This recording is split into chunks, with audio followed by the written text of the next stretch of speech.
जय हिंद दोस्तों।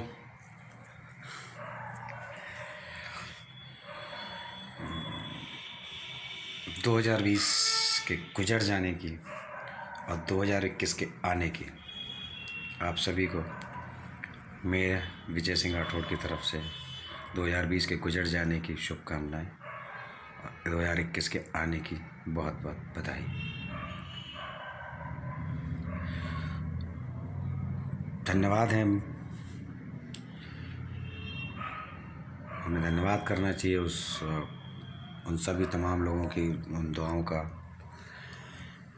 भगवान या जिसको भी आप मानते हो उसके उस आशीर्वाद का, अपने माता पिता के आशीर्वाद का, भगवान के उसका ग्रेस का, कि 2020 के इस पैंडमिक से हम 2021 में एक सुरक्षित पहुँचे, जो मुझे लगता है कि आज पूरे विश्व के साथ, हम सब के साथ एक बहुत बड़ी चुनौती भी थी और एक अचीवमेंट भी हम इसको कह सकते हैं कि हम 2020 से 2021 में सुरक्षित पहुँचे। 2020 गुजर ज़रूर गया, लेकिन जो पैंडमिक था वो शायद ख़त्म नहीं हुआ, वो अभी भी कुछ अपने नए नए रूप आ रहा है। लेकिन 2020 जो गुज़रा, शायद उससे हमें बहुत कुछ सीख लेने की ज़रूरत थी। मुझे ऐसा लगता है कि कुछ ऐसी चीज़ें थी कि जिसको हमें अपनी पूरी लाइफ में उनको अपने साथ रखना चाहिए। जैसे पॉकेट में कुछ चीज़ रहती हैं हमेशा अपने, आपके बैग्स में, आपके वॉलेट में या आपके बैग में, तो वो 5 चीज़ें ऐसी हैं, 5 या 7 कुछ चीज़ें हैं जो बहुत इम्पोर्टेंट हैं, जो हमेशा आपके साथ रहनी चाहिए, आपके दिमाग में रहनी चाहिए, आपकी लाइफ स्टाइल में रहनी चाहिए। उसमें सबसे पहला जो मुझे लगता है कि वो यही है कि लाइफ में सबसे ज़्यादा इम्पोर्टेंट जो चीज़ है वो है आपकी खुद की हेल्थ, आपके खुद का स्वास्थ्य। अगर वो नहीं, वो नथिंग। आप दुनिया से, किसी से कुछ सब कुछ हेल्प ले सकते हो, मांग सकते हो, बोरो कर सकते हो, छीन सकते हो, बट आप अपनी हेल्थ किसी से नहीं मांग सकते। मनी है, एजुकेशन है, किसी से आप हेल्प ले सकते हो, सीख सकते हो, बट हेल्थ है जो कोई भी आपको ट्रांसफ़र या डोनेट नहीं कर सकता। तो सबसे ज़्यादा जो केयरिंग है कि हेल्थ के लिए हमेशा केयरफुल रहें, हमेशा अपनी हेल्थ का रिव्यू करें हम लोग। सेकंड थिंग है जो सबसे ज़्यादा मोस्ट इम्पोर्टेंट है, during the pandemic everyone have seen, सबने देखा, और वो एक लाइफ के लिए एक लेसन है हम सब के लिए कि एक हेल्पिंग हैंड होना चाहिए हम सबको। हेल्पिंग हैंड कि हम जिस भी स्तर पे हैं, जिस लेवल पर हैं, जो भी हमारे स्तर है, जो हमारा अपना खुद का वजूद है, उसके हिसाब से हमें कुछ हेल्पिंग हैंड होना चाहिए। आपने पूरी दुनिया में देखा कि पैंडमिक था, पूरी तरह की भयंकर त्रासदी थी, अपने भारत में भी, हम अपने उत्तर प्रदेश में भी, आप जहाँ रहते होंगे, हर शहर में, गांव में, देहात में लोग भाग रहे थे, लोग आ रहे थे, लोग जा रहे थे, भगदड़ मची थी, लोग घर से बाहर रह रहे थे, भूखे थे लोग, कई दिनों से सड़कों पे प्यासे चल रहे थे, 400, 500, 1,000 किलोमीटर से लोग ट्रैवल कर रहे थे, खाने को सब कुछ था, सब कुछ इस तरह का बिल्कुल बिखरा हुआ था। People are lose their job, shut down their business, no economics, कुछ नहीं सोशल, सब मतलब ऐसा लग रहा था कि शायद सबसे बुरा दौर है इस दुनिया का। लेकिन एक चीज़ जो थी जिसकी वजह से लोग सर्वाइव हो पाए, हम आप को सारे लोग में से कोई भी हो सर्वाइव हो पाए, 20 to 21 वो 20 को क्रॉस करके 21 में हम लोग पहुंच पाए, वो था हेल्पिंग हैंड। जहाँ इतनी तरफ त्रासदी चल रही थी, वहीं हेल्पिंग हैंड लोगों की संख्या बढ़ती जा रही थी। आप देख रहे थे लोग अपनी तरफ से जो मदद हो सकती थी, किसी को भोजन देने की, किसी एक ही व्यक्ति को भोजन देने की, आसरा देने की, सहारा देने की, लोगों को एक दूसरे के घर तक पहुंचाने की, या और भी किसी तरह जो लोग बाहर से आए तो उनको आसरा देने की, जिनके पास खाने का ना हो, उस तरह की जैसी भी मदद थी वो कर पाए। तो पहली बार एक इंसानियत थी सबके अंदर, वो बहुत बड़े लेवल पर बाहर निकल के आई, जिसको हेल्पिंग हैंड के तौर पर हम कह सकते हैं कि एक दूसरे की मदद। और देखिए उसी की वजह से आप, हमारी सोसाइटी, हम अपनी संस्था को भी कह सकते हैं, अपनी सोसाइटी को कह सकते हैं, आप अपने शहर गांव को कह सकते हैं, प्रदेश को कह सकते हैं, देश को। इतने बड़े पैंडमिक के बाद भी हम फिर से उठकर खड़े हैं, अपने पैरों पे खड़े हैं।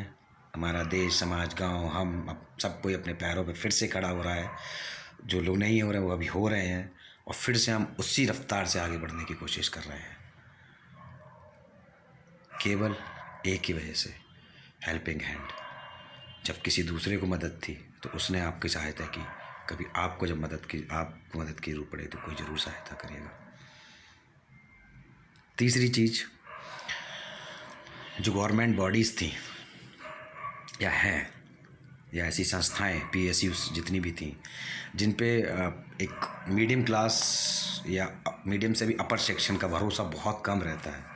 Government bodies like police, hospitals, doctors, हमारे अपने एम्बुलेंस सर्विसेज के लोग, अदर एसेंशियल सर्विस के लोग जो राशन वगैरह के थे, सप्लायर थे, नगर निगम, इस तरह के थे, जिन पर गवर्नमेंट बॉडीज़ को बहुत मतलब एक मीडियम रेंज के व्यक्ति का या उससे ऊपर के लेवल का, अपर मीडियम सेक्शन का बहुत कम भरोसा होता है।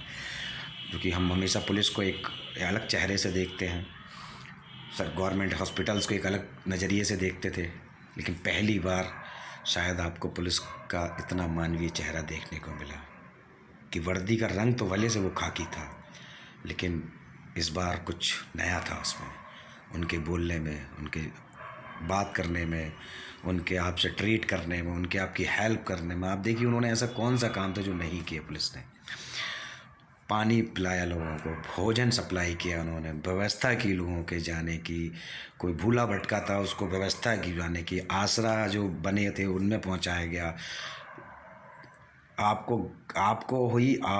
आप ही के घरों में रहने के लिए उन्होंने इंस्पायर किया, तरह तरह के अभियान चलाए, चेकिंग भी की, यहाँ कुछ सख्ती भी उन्होंने की गई, चालान भी करने पड़े, लेकिन सब कुछ केवल और केवल आपकी ही सुरक्षा के लिए किया गया उन्होंने। पहली बार एक मानवीय चेहरा आपको ऐसा लगा कि पुलिस का इस तरह का रूप हो सकता है। हॉस्पिटल्स जो हम लोग कभी गवर्नमेंट हॉस्पिटल कभी प्रीफर नहीं करते, ज़्यादा 30-40% जितने भी लोग हैं, ज़्यादातर पहली बार जब आप गवर्नमेंट बॉडीज़ में हॉस्पिटल में गए, हालांकि हॉस्पिटल जाने किसी को अच्छा नहीं लगता, लेकिन शायद वहाँ जाके कुछ आपको रिलैक्सेशन ज़रूर मिला कि हाँ गवर्नमेंट भी कुछ हमारे लिए, गवर्नमेंट्स की जो चीज़ें हैं, गवर्नमेंट्स के जो डॉक्टर्स हैं वो भी उतने ही काबिल हैं जितना हम अदर्स डॉक्टर्स पे भरोसा करते हैं। अदर POC सर्विस हैं, नगर निगम से, सफाई कर्मी अगर हमारे पास सरकार का आता है तो हम उसकी सर्विस नहीं लेते, प्राइवेट्स अपने लगाते हैं, लेकिन उस समय उन्हीं ने, हमारे सफाई कर्मियों ने सफाई की। आप देखेंगे किस तरह से था, आपके घरों की सफाई थी, आपके सड़कों की सफाई थी, केवल वही सुबह सबसे पहले अगर कोई आपको दिखता था तो वही दिखते थे। तो गवर्नमेंट बॉडीज़ पर लोगों का भरोसा बढ़ा। चौथा, एक सबसे बड़ा लेसन जो दे के गया वो ये दे के गया कि सेविंग।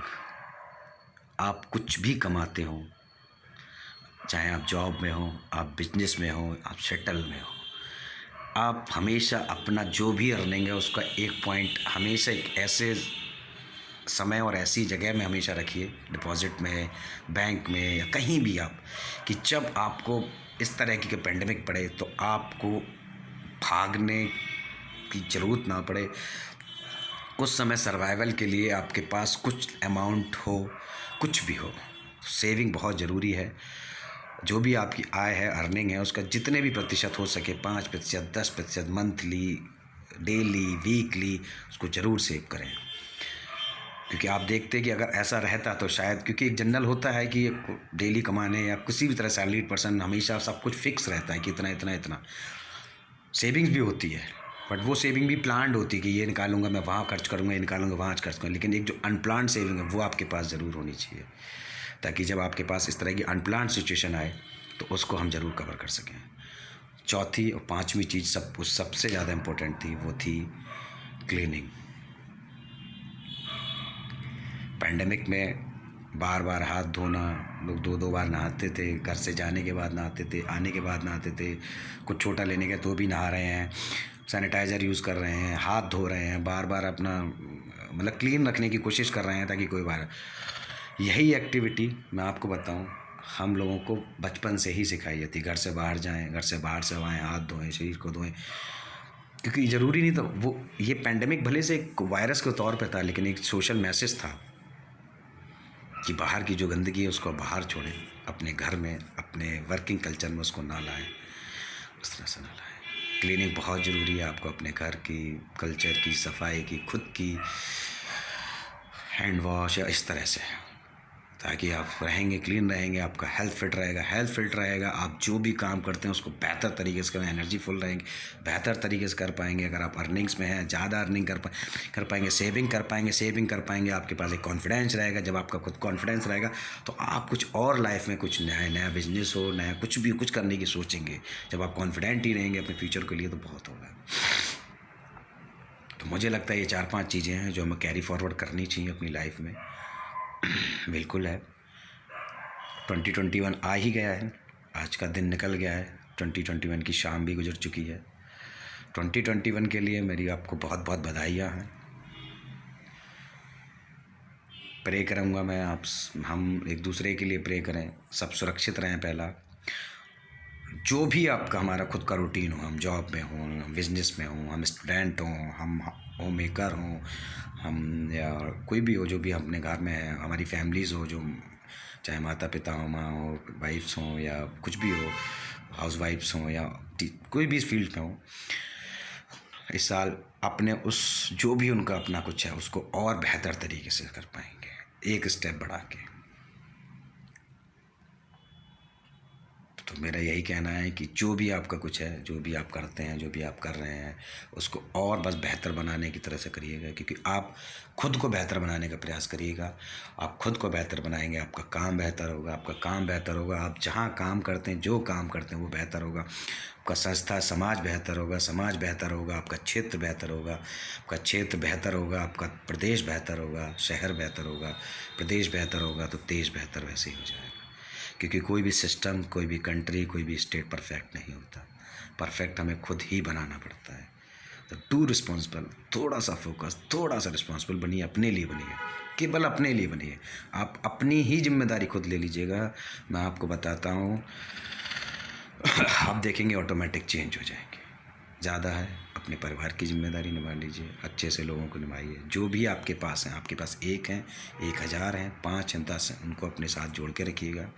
क्योंकि मेरा ये मानना है, आप अकेले एक मैच जिता सकते हैं, एक टूर्नामेंट जिता सकते हैं, लेकिन वर्ल्ड कप जीतने के लिए आपको एक टीम की ज़रूरत पड़ती है। टीम की भी ज़रूरत पड़ती है, प्लस उस स्टेडियम, प्लस जो लोगों की इमोशनल फीलिंग्स होती है, आपको उनकी ज़रूरत पड़ती है, आपको वेल विशेस की ज़रूरत पड़ती है। अनएक्सपेक्टेड जब चीज़ आप करने चलते हो, बहुत बड़ा टारगेट अगर आपको अचीव करना है कुछ है, तो आपको बहुत लोगों की वेल विशेस की ज़रूरत पड़ती है और दुआओं में असर होता है। ये आप मानिए, जो नहीं मानते हैं तो वो कभी आजमा के देखिए, नहीं तो आज ही किसी हॉस्पिटल में जाइए, देखिएगा। मैं ये नहीं कहता कि आप सब भगवान को मानिए, मैं मानता हूँ, बहुत लोग नहीं मानते, लेकिन दुआओं में असर होता है, ये आप भी जानते होंगे, आप भी महसूस किया होगा इसको। तो 2021 की अग्रिम बधाई आप सबको मेरी तरफ से। एक छोटा सा मेला न्यू ईयर्स पे पहला वीडियोस था जो आप लोगों के लिए है, सबके लिए, मेरे जितने भी परिचित हैं, मित्रगण हैं, मेरे कलीग्स हैं, मेरे साथीगण हैं, मेरे रिलेटिव्स हैं, मेरे फ्रेंड्स हैं, मेरे वेल विशर्स हैं, जो मुझसे जुड़े हैं, नहीं जुड़े हैं, कांटेक्ट में अब हैं, कांटेक्ट टूट गए, व्हाटएवर है, उन सब के लिए, और जो नहीं भी जुड़े हैं, all the people who are we knowing, we seeing on a daily basis to और नॉट सीइंग, सब के लिए कि सबसे पहले वो फिट रहें, स्वस्थ रहें। दूसरा, जो भी वो अपनी लाइफ में कर रहे हैं उसको और बेहतर तरीके से करें, ताकि हमारा प्रदेश, हमारी संस्था, हमारे लोग, हम खुद से मजबूत बने और आगे बढ़ें। एक लाइन है हम सब के लिए आकर वही कि ना लड़े हम आपस में, लड़कर टूट जाएंगे, ना लड़े हम आपस में, लड़कर टूट जाएंगे, हमारा आईना तुम हो, तुम्हारा आईना हम हैं। जय हिंद, जय भारत।